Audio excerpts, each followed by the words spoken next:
Hello, I'm James Warren. And I'm Andy Cushion. And this is the Denver Urbanism Podcast, a podcast on all things city building in the silly city of Denver.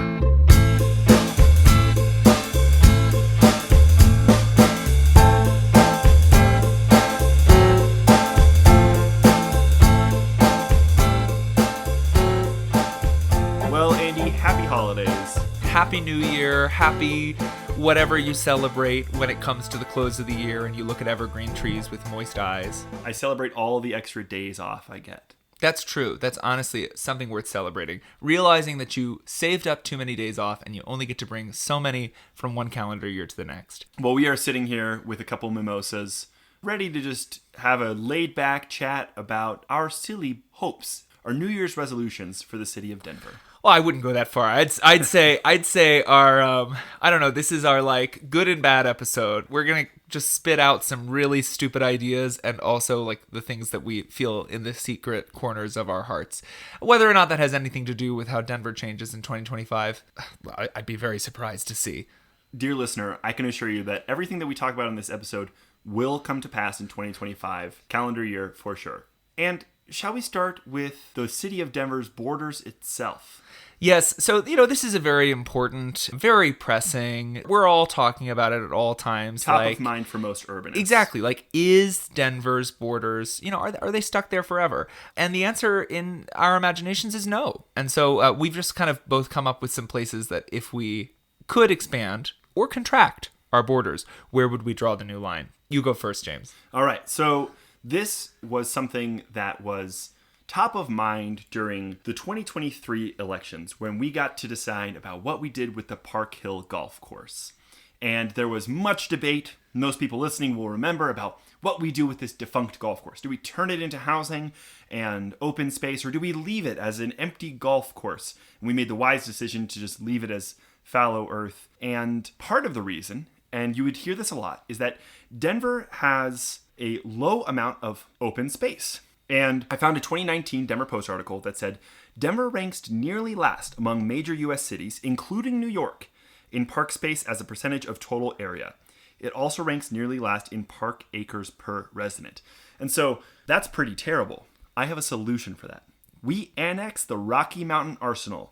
We take the whole thing. This is 25 miles of land that used to be home to a chemical weapons facility. It's not anymore, but It used to be. It was cleaned up, and now it is managed by the U.S. Fish and Wildlife. This way, we have 25 acres of land. Our park acres per person skyrockets. We have way more park space as a percentage of total area. We don't really change too much about it, but that's technically Denver's now.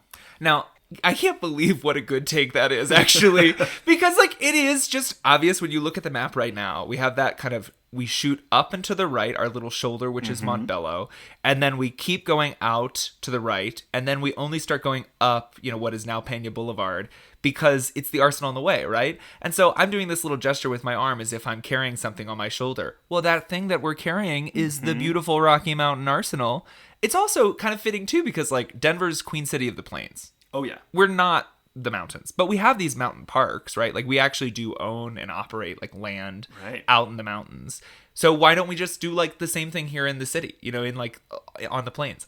Honestly, great take. Yeah. Great take. It would be a crown jewel of Denver. Yeah. Well, so my take is not nearly as good as that, actually. But I would just say, I was thinking the other day, what parts that are kind of close to Denver already or touch Denver are Denver-like. And I think the most manageable Denver-like thing that we could annex, it's not Glendale, all right? I said it. It's not Glendale. We need to leave Glendale alone. Let them do what they're doing. Let them cook. We are going to annex Edgewater.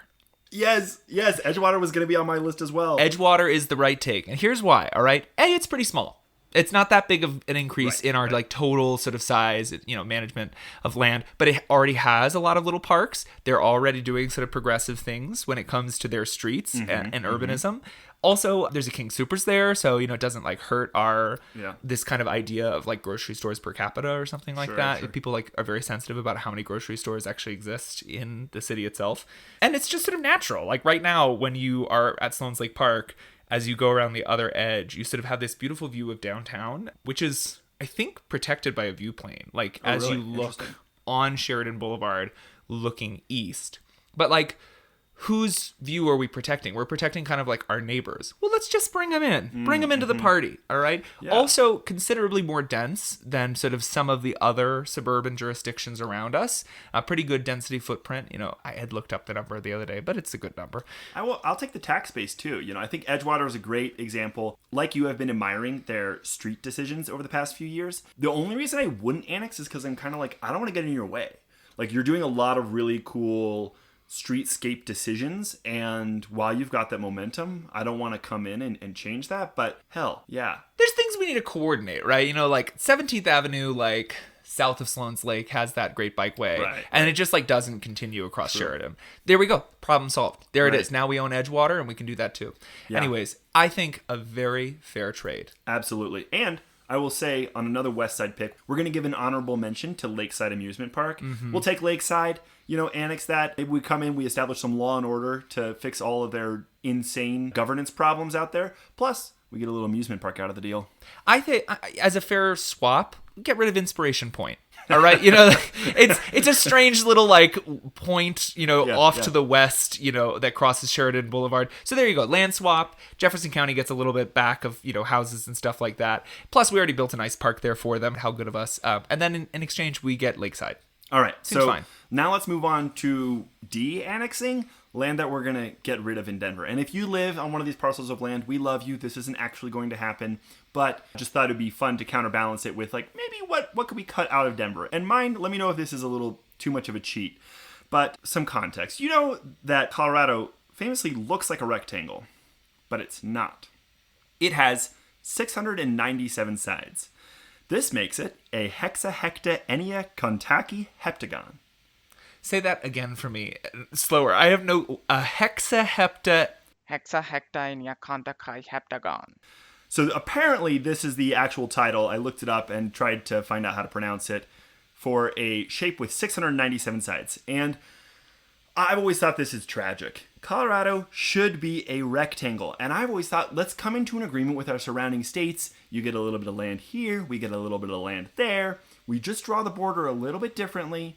And then we have a four-sided state. Voila. We love it. So great. I say we do something similar with Denver.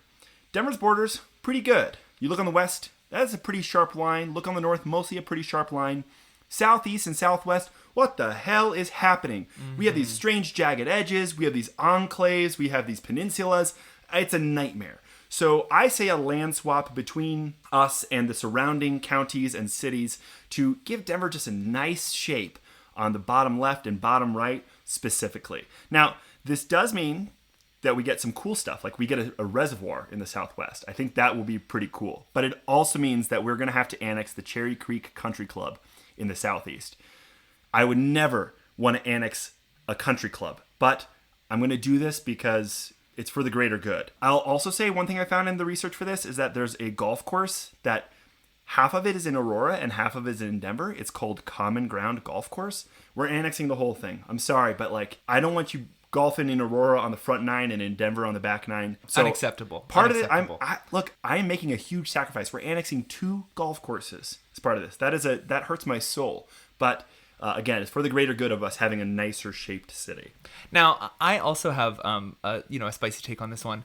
I think I'll just go ahead and say it. I think that we're doing a disservice to the little College View neighborhood by having this like really weird U-shaped piece of land. Interesting.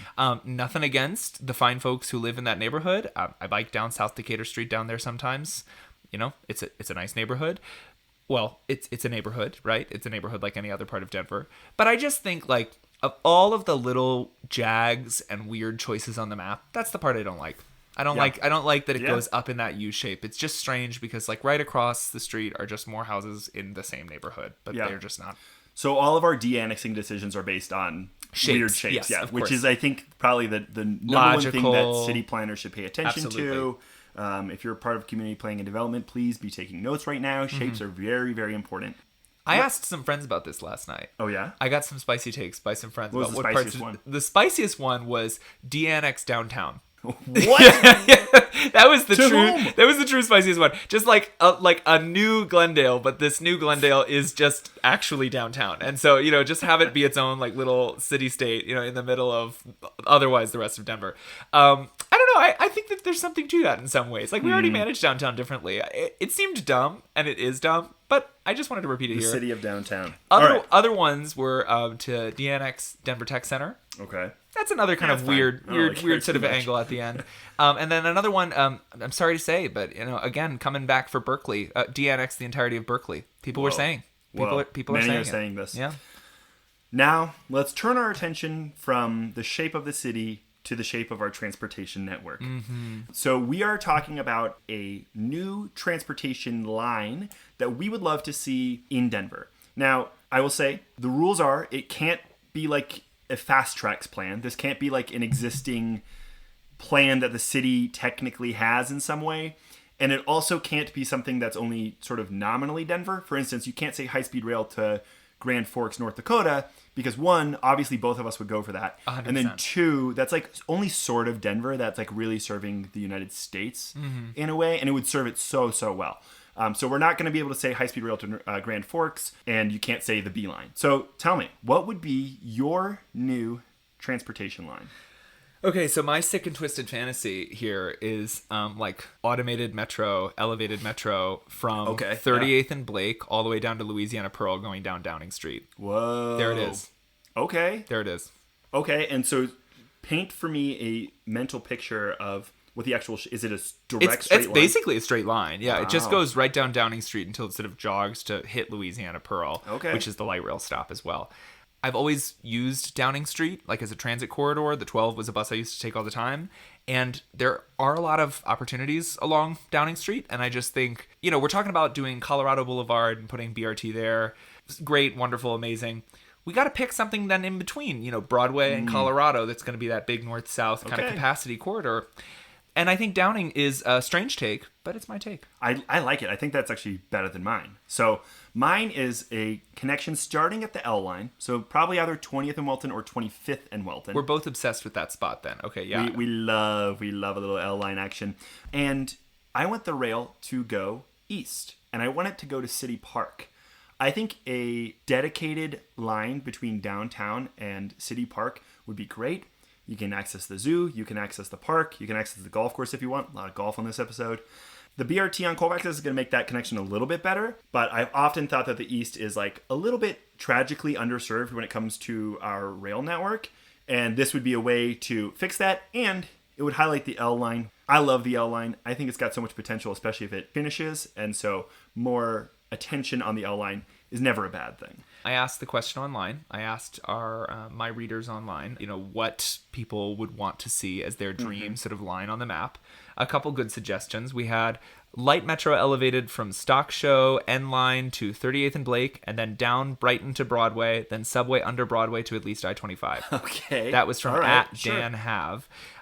Honestly, I think that's fair, Yeah. right? That seems about right. Other people just sort of wishing for things that are already in the plans. For instance, like Colorado Federal, Colfax, BRT, L line extension. We had a good one from an actual person who is on the board of RTD, Chris Nicholson, who had said BRT from Union Station along Spear to Alameda to Aurora City Center.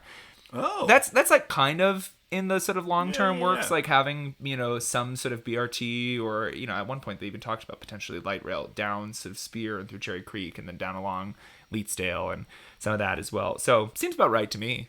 Can I give another honorable mention from somebody who's not here right now, but friend of the podcast and RTD director Ian Harwick, who was on our Gold's End Isn't Golden episode. He is obsessed with aerial trams. This man, I've never heard anyone talk more about aerial trams than Ian. He has cuckoo bananas ideas for them all over the city. I love it. But I think the coolest one is one from downtown Golden up to Red Rocks. Every single person would take that. It Every would single be person. incredible. Yeah. People would fall out for sure, but it would be worth it because that would be so spectacular. It's not like a ski lift. They No. don't have to sit in the chair the whole time. Like, I'm sure it would be nicer than that and probably air People conditioned. will figure a way to fall out of this thing. And this is just the price we pay for having something so cool. Yeah. And I will say the only requirement I have for building this is that W and G have to go into downtown Golden. I think that's a fair trade. Yeah, sorry, but those are the rules. Yeah. That's how I make the rules. And those aren't in fast track, so we can wish that. Yes. Based on the terms of what we've talked about. All right. Next, let's talk about ripping up some streets. So this one just kind of came to me because, like, you know, you go and you visit other cities around the world or whatever, and you think, oh, that's an old city. So, like, of course they have brick roads or cobblestone roads. But actually, like, in a lot of cases, you know, let's say Dublin, for instance. I was in Dublin earlier this year. And at a certain point in Dublin, they had ripped out the old sort of historic road and put in asphalt. Mm-hmm. And now it's sort of a new positive change to say, well, let's slow down the cars by, you know, ripping out the asphalt and putting cobblestone back in. We don't really have anything exactly like that in Denver already. I think we have like some amount of like nice brick pavers in certain parts of downtown or whatever, but like even still, they're actually not that nice as brick pavers. So this one is truly just like, you can just tear up the surface of the road. You can put something else there. Yeah. And aside from just putting like grass and a tram, because we just talked about our dream, you know, transit stuff. The rule is rule. Cars still have to be able to drive on it. Correct. And that's only because otherwise we're going to be unbounded and say, correct, rip up every street in Denver and no more cars. But in this, you know, all you have is cars on a cobblestone street. Correct. Yeah, we're just changing the actual like street surface to not be smooth asphalt, which is also maybe not so nice to bike on or to cross in a wheelchair. So you know, this is like a stupid take, but it is something that other cities do somewhat often. So anyways, what do you think? All right, so I've got one that is maybe a little cheeky, and then one that I think is a more real interpretation of this. So my first cheeky one is just take all the alleys, every alley in Denver, make them all cobblestone. You can still drive down them, but the alleys look a lot less bad. Right now, I think everyone I know who has an alley is like, I don't like alleys, but might make them like it a little bit more. And cars can still drive on it. And now we have cool cobblestone alleys. People will talk about that. That's good. That's also like, there's a whole thing about like the amount of impervious surface in the city. And if you were to like go to cobblestones there, you would have more, you would increase the amount of pervious surface. That's a good one. That's a very good take. I'm shocked and pleased by that take. So my more street focus, like traditional street focused take is Sherman Street. That way, when you're looking at the Capitol building from Sherman Street specifically, you get a gorgeous view. It would be in every single postcard. It's true. It would be just this gorgeous cobblestone street with the Capitol building at its terminus. People would love that. I would love it. So that's my street take. That's funny because I also was kind of thinking in that area. My the street that I would most like to see turned into cobblestone is probably East 7th Avenue from Broadway to about Pennsylvania. And that's it. Like, that's all I really want there, is I just think that, like, 7th is such a nice street there that is not 8th or 6th. And so, like, cars should drive slow. They've already done, like, a bunch of good work in putting some, like, bike lanes in. Like, it's sad, but unfortunately, Andy's going to tear those out and put in cobblestone instead. Yeah, sorry. The other one, too, is, like, we've kind of backtracked in some ways in this city about, like, having outdoor dining, like, in the street and stuff like that. And I think, like, once you introduce non-standard road surfaces, cars just go, ew, and then, you know, they don't want it. And then we could go back to having a convincing case for shutting down that bit of 7th Avenue from, like, Sherman to Grant. I think probably, like, drivers look at a street with pavers or with bricks or whatever, and they think, wait, am I allowed to go there? Maybe I just won't. Maybe I'll go down another block. And any kind of hesitation to drive and to drive fast is great hesitation in my book. So yeah, that's my narrow one. That's my sick and nasty take. You know, there it is. I love it. I love a sick and nasty take. So let's round things out with where would we densify and where would we de-densify? You know, look, this is Andy's actual take here on where to, like, de-densify, right? I think the place that we currently have an entitlement and allow, like, too much density is basically between Zunai Street and Osage Street along kind of West 13th there. Like, I just, like, actually think that that's, like, just not the right place to put, like, new homes. That's Andy's actual opinion. It is a spicy take because it is, like, still close to downtown. There's a train line there. There's all sorts of reasons why, like, definitely I'm wrong and we should be allowed to just kind of densify that area. There's actually a lot of proposals for new housing and, like, new businesses and stuff like that right along West 13th or right off West 13th there. And there's obviously the Burnham Yards kind of thing. But that's my take. You know, if I'm master planner, I would just kind of leave that, like, weird sort of non-residential whole, which is mostly industrial. Just probably leave it there. And there's a couple reasons for that. I think there's just like all sorts of sort of fantasy lines about like trains that are going to go through there. Sure, right. And I think if we like build an apartment building, it's just going to get harder to then like put a train line Yeah, underneath it or interesting. next to it. I think you're going to piss some people off with that take. Oh, no, absolutely. I think that's true. Sound off in the comments. It's good for engagement. It is really... Since we're starting with de-densification, I'm going to do one that's going to piss probably less people off. But I think that we're a little too close to the river. It is a beautiful feature. It is the common inheritance of humankind. We all should have access to this. And we should share it with nature and with wildlife. And we have a decent amount. Like, I wouldn't say that we've done a terrible job of allowing the river to be. But if we could push things back like 50 feet, 100 feet, 150 feet even, and de-densify some of that and allow that to be natural open space along the river, not only would we be improving the quality of the river, the natural area, but we wouldn't be sacrificing all that much. Now, in the short term, you're going to have to bulldoze some buildings. I'm really sorry for the people that live in those, but we'll just build them a little bit further back. So that's where I would say we de-densify. Weirdly, I don't know if you know this, that's like kind of a real proposal, actually. Ooh, so really? like there was a whole project about like let's say it was called the Healthy River Corridor Project that happened recently. If you go online and read the report about that, I am in 3 of their like 15 photos Nice. or whatever. Love it. Because I was really engaged with that because I just thought it was a really interesting project. They had a kind of basic width that they sort of consider of, okay, here is the actual flow, here is the sort of like upland, riparian kind of area, and then here's the sort of zone of influence within about 150 feet of that like ecosystem, and we should have new standards for development in that area. And literally I was at Raices talking to the project team, and they were like, well, we shouldn't like have buildings like this close to, the river. And I was like, like this brewery won like the Mayor's Design Award a couple years ago, like Raices like is amazing, and it's like adaptive reuse of like of an old thing. And they were like, okay, well, so like some places could stay, so like, so like I don't know, I mean there's nothing in the works to actually like make that like formal. Like I think there's still a ton of development pretty close to the river, but right across from Raices, they're building an apartment building that it's like right next to the trail. It's super close to the trail. I'm like, that could be another 100 feet from the river, and we'd all be a little bit better off for it. Now, I understand. That's your spicy take, though. Yeah. I mean, some people are listening to this right now going, don't give these guys the time of day. Yeah, true. That's okay. And frankly, don't. Yeah, give us a thumbs down. It's good for content. It's good for engagement. All right, now let's make the people happy by talking about where we want to densify Denver. Okay, so my general sort of thing here, right, is I would say that we need to like densify. There's this like concept of like Second Street zoning. You familiar with this? I don't think so. Tell me. So let's say, right now, Federal Boulevard, right? You can build like 3 to 5 stories of mixed use stuff on Federal Boulevard. Yeah. But then like that stops basically at the alley. Maybe it continues over like one street to like Grove, or like, one street back to, what is that, Elliott? In either direction. But like it certainly doesn't cross Grove or cross Elliott in sort of a like sustained way. There would be some parts of town that have a better entitlement there along Grove, but whatever.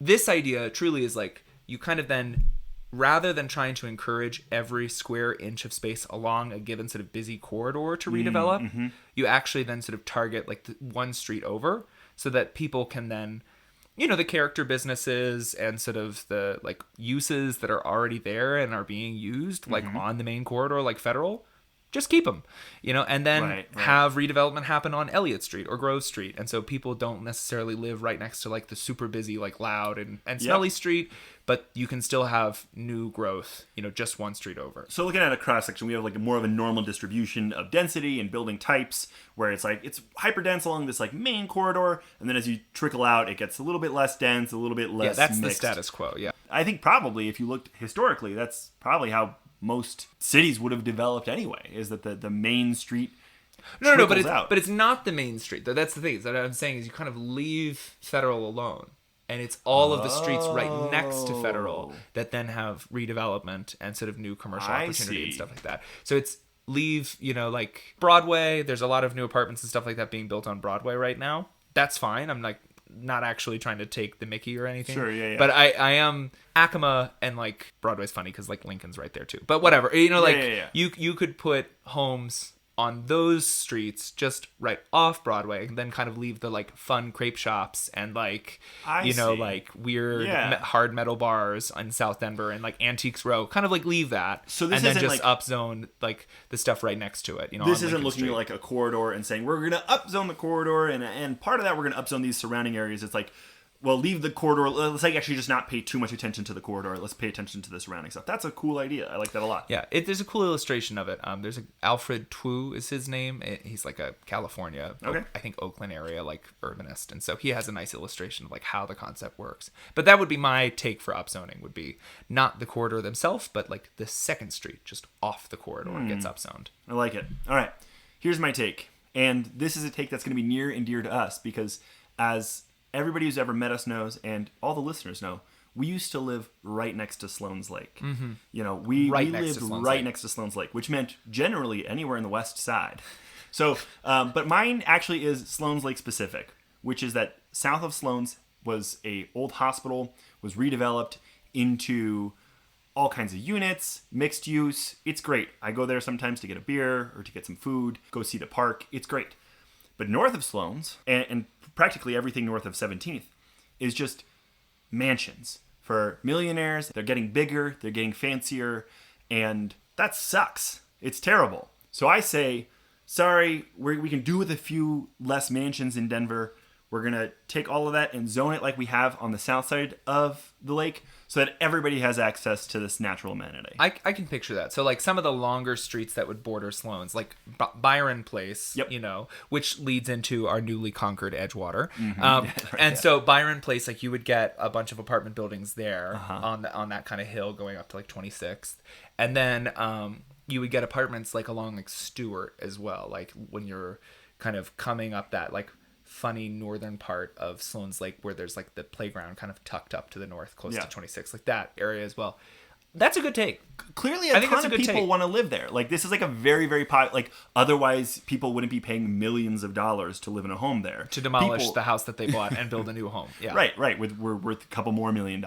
It's clearly a place people really want to live. Let them live there. Yeah. Let them live there. Build hundreds of units, and, you know, I know people are going to be like, only rich people will be able to live there. Guess who's living there now? Yeah. It's even richer people. Yeah. So make it accessible to slightly less rich people is my take. Would you say that for all parks or Sloan's specifically? Sloan's is the one because I live in the middle of Sloan's Lake Of on course that you little do. island. You do. You're on that little As a island. West Side resident. This is the one that's nearest and dearest to my heart. But I think, yes, in general, parks should be places that we cluster density because people should have access to parks. People shouldn't have to live far from parks if they don't have to. It is a spicy take, but this is coming from the same man who says, let's just annex the arsenal. So, you know, like We're that. just taking the arsenal. I'm sorry. It's ours now. And we're gonna build homes throughout the whole I just look at the arsenal and I see this could be all apartments. Oh, no, please. Oh, I'm just no. kidding. Jesus. Dear listener, I'm kidding. We're canceled now. Well, dear listener, with that cancellation in mind, thank you for listening. Thank you for a beautiful year of Denver urbanism. We feel very lucky to have the listenership that we do. Mm-hmm. I feel very privileged, very lucky to have people tuning in and listening along as we take some silly takes about our city. We've got great episodes coming up where we're going to talk to like real people about real policies and ideas. I think 2025 is going to be like a really interesting year for urbanism in Denver. So, you know, look, we've just got to get out there and start saying crazy things. So that way other people sound sane when they say, maybe we should just have a few more homes, right? Yeah. You know, like, well, at least they're not these guys saying we should upzone everything by Sloan's Lake, you know, so we are making their case stronger, dear listener. Just there you go. Yeah. All right. Well, thanks so much for listening, and we'll talk to you in the new year. The Denver Urbanism Podcast is a production of longtime blog Denver Infill and sister blog Denver Urbanism.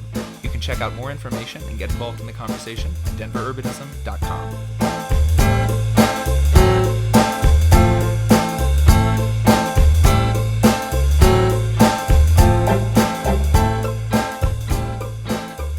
I'm really bad with beat. Did you know that? I didn't know that. I'm like, You play music. terribly.